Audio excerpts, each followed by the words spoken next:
Now, Adam Silver has caused quite a stir in WNBA world because he just went on the Today Show and he was talking about the WNBA CBA. And here's what he had to say. He said, "I think share isn't the right way to look at it because there's so much more revenue in the NBA." The WNBA is officially in chaos. Commissioner Cathy Engelbert and NBA boss Adam Silver are reportedly butting heads. Players are angry, owners are panicking, and the entire league's future may hang on one person, Caitlin Clark. And yes, the irony's painful. The same player who saved the league might now be the reason it tears itself apart. So who's actually losing control here? The tension between Cathy Engelbert and Adam Silver isn't new, but this time it's exploding in public. And the trigger? Caitlin Clark.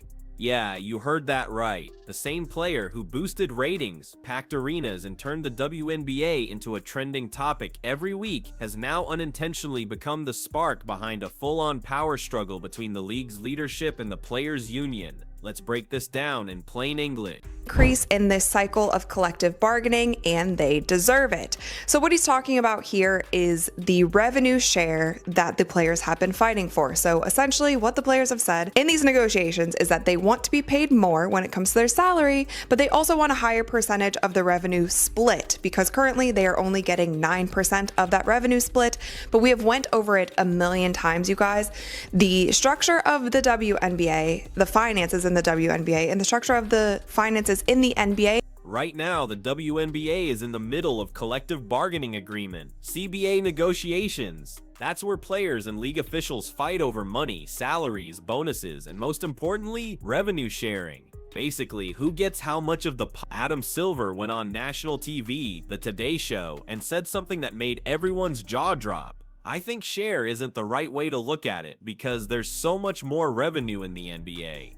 The players will get more money in this cycle, and they deserve it, but not a bigger percentage. Get out here, WNBA, as you know, they're calling for players in the WNBA are calling for more money. They 9%, I believe, accordingly. They get 9% of total revenue compared to roughly 50% of the revenue of NBA players. Should they be getting a larger share of the revenue in the WNBA? Yes. I mean, I think the share isn't the right way to look at it because there's so much more revenue in the NBA. I think you should look at it in absolute numbers in terms of what they're making, and they are going to get a big increase in this cycle of collective bargaining, and they deserve it. Translation? Yeah, you'll get a raise, but don't expect to sit at the big kids table. And that's when Cathy Engelbert's nightmare began. Because as soon as Silver said that, the WNBPA, that's the players' union, lost it. They fired back with a sarcastic post tagging Adam Silver directly saying, "Don't want to share Adam Silver." Yep, the official account, not a burner, not a fan page. The actual WNBA Players Association went full petty mode on Instagram. Nope. Entertaining? Absolutely. What the solution is. Now, in true WNBPA fashion, they decided to clap back on their Instagram account to Adam Silver's remarks. And they posted this. They said, "Don't want to share at Adam Silver." So they literally tagged Adam Silver, used a screenshot from this interview, and posted this in their Instagram story. You guys, I do not know what they think doing that will accomplish. You know how there's that meme where it's like 0 days of whatever? It's like 0 days of professional? Nope. Entertaining? Absolutely. Was like, we call BS and we see you. It's like, I don't understand what posting this does besides stir up more drama. People are like, ooh, look at them. Look, it's like, no, we're acting like children. Should be acting like a professional organization. You have to work out these things at the negotiating table, not on social media. Like, this is so childish to me. And when I saw this, it just reminded me of how draining it is sometimes to cover this league because it's like seriously, truly, really. But what really made it ugly was what came after. The league's spokesperson basically called the union's statement misleading. They said the WNBA had already offered an uncapped revenue sharing plan tied to league growth. In other words, we gave you a deal, you just didn't read it. So now Cathy Engelbert's stuck in the middle, trying to calm angry players, while also not publicly fighting with her own boss, Adam Silver, who technically controls most of the money.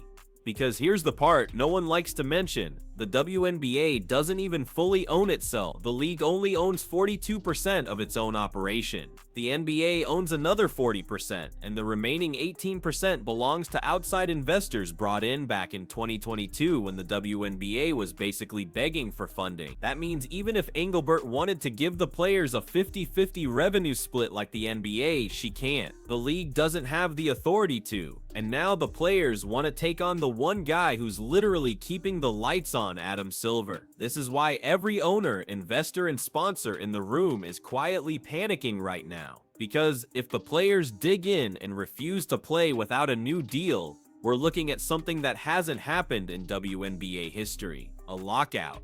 And the timing couldn't be worse. The next CBA deadline hits on Halloween, and trust me, that's gonna be scary for everyone involved. The WNBPA says they're fighting for fairness. They claim they're undervalued. They want a higher percentage of league revenue, not just salary bumps. And on paper, that sounds fair. But here's the issue. The WNBA's never made a profit, ever. Last year, the league reportedly lost around $40 million. That's even with Caitlin Clark filling arenas, boosting ratings, and saving ticket sales. So let's put that into perspective. You're losing money every season, and your players are demanding a bigger cut of the losses. That's the argument Adam Silver's making. But in PR-friendly language, Cathy Engelbert is trying her best not to say that out loud, because she knows how fast the internet would drag her. The players, though, they don't care about numbers. They're pointing to Caitlin Clark. They're saying, look at the crowds, look at the ratings, look at the jersey sales. We're finally relevant, we deserve more. And here's where it gets awkward. They're not wrong, because without Caitlin Clark, this conversation wouldn't even be happening. She's the reason the owners even have leverage to negotiate a new media deal.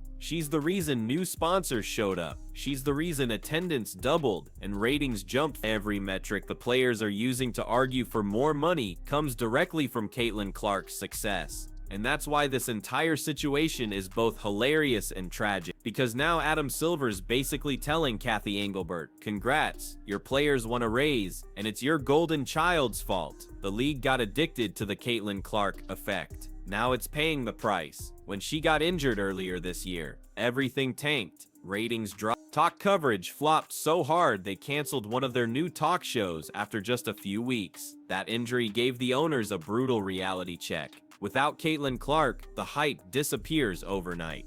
And you can bet Adam Silver noticed that. He's probably sitting in his office thinking, this is why we're not doing a 50% revenue share. Take her out of the equation and the numbers fall off a cliff. Meanwhile, the players are saying, no, this league is growing because of all of us.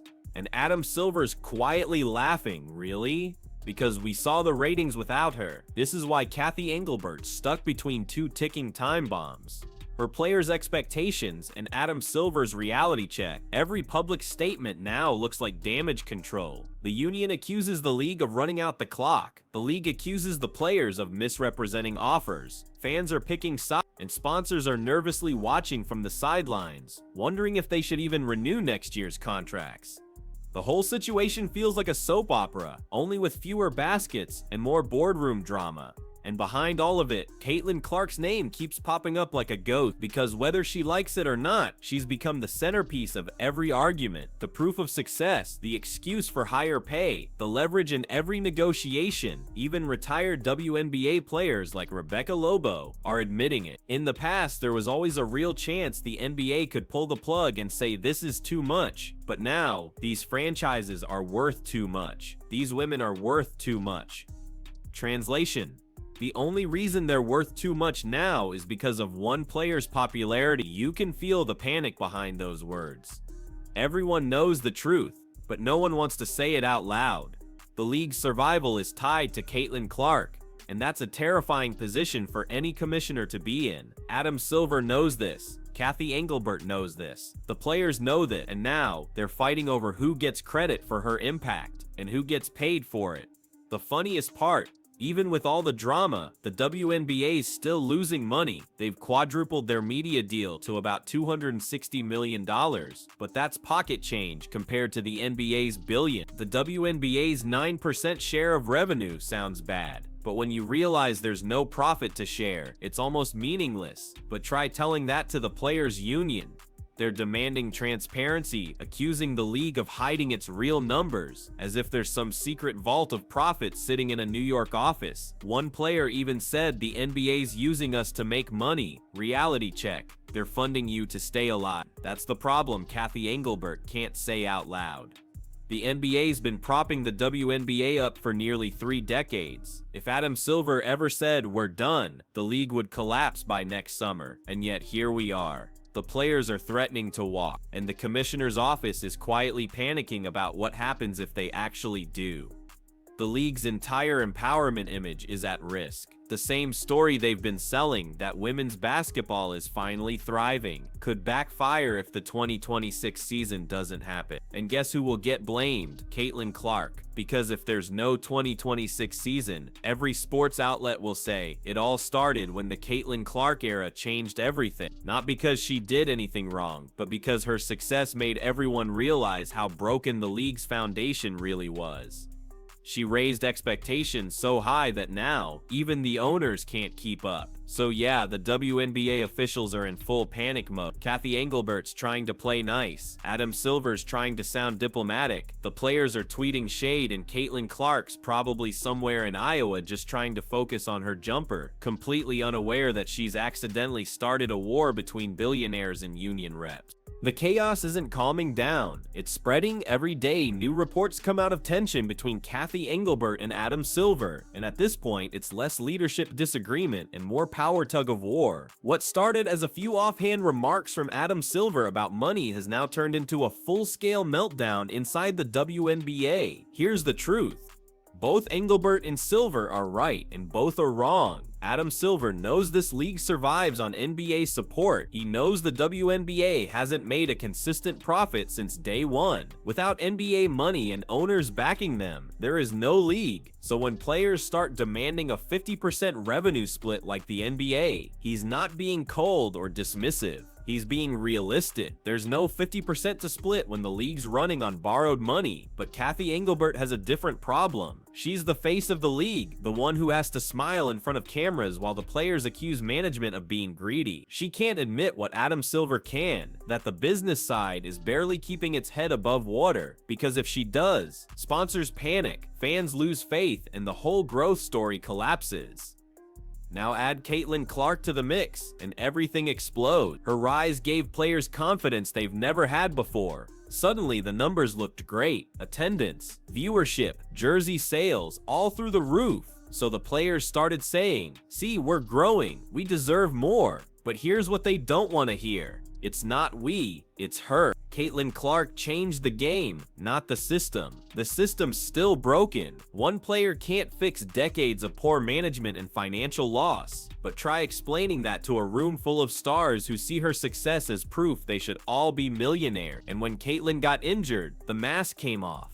Ratings dropped, media coverage vanished. The casual fans, the ones who were finally paying attention, stopped watching. The owners saw exactly what life looks like without her. And it wasn't pretty. That's when panic hit the front office. Adam Silver's now using that drop-off as proof in negotiations. He's telling Cathy, "See, it's not the league that's growing. It's one player driving the whole thing." He's basically warning her, don't give away more money when the entire business depends on one person. Meanwhile, Cathy's stuck trying to keep the players happy, even as they're calling her leadership out of touch. The WNBPA is throwing shade on social media instead of working behind closed doors. And it's embarrassing. They're posting memes and sarcastic captions like high schoolers, not professionals, negotiating multi-million-dollar deals. And here's the kicker. Both sides are using Caitlin's name like a bargaining chip. Adam Silver points to her success to justify why the league shouldn't raise the revenue share, saying she's the reason for the boom, not the structure. The players use the same example to demand more,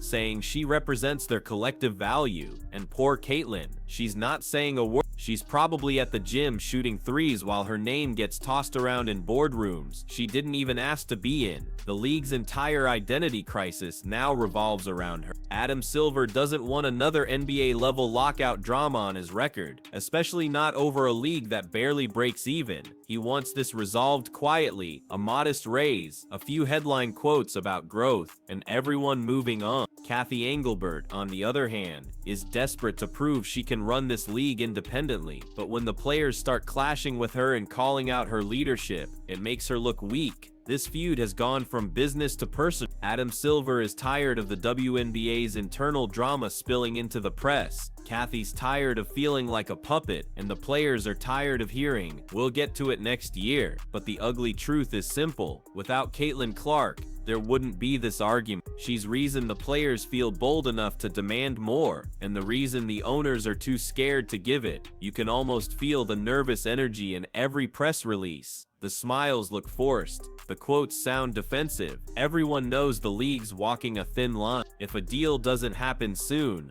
a lockout's almost guaranteed. The deadline is Halloween, and for the WNBA, that might be the most fitting date possible, because if they blow this, it'll be a nightmare. Sponsors will pull out, fans will move on, networks will quietly drop coverage, and when that happens, all those headlines about women's sports finally booming will age fast. The WNBA's fighting over numbers, but the real problem's power. Who has it? Who wants it? And who can hold it? Cathy Engelbert and Adam Silver are both running out of time, and Caitlin Clark's success just turned the heat up higher.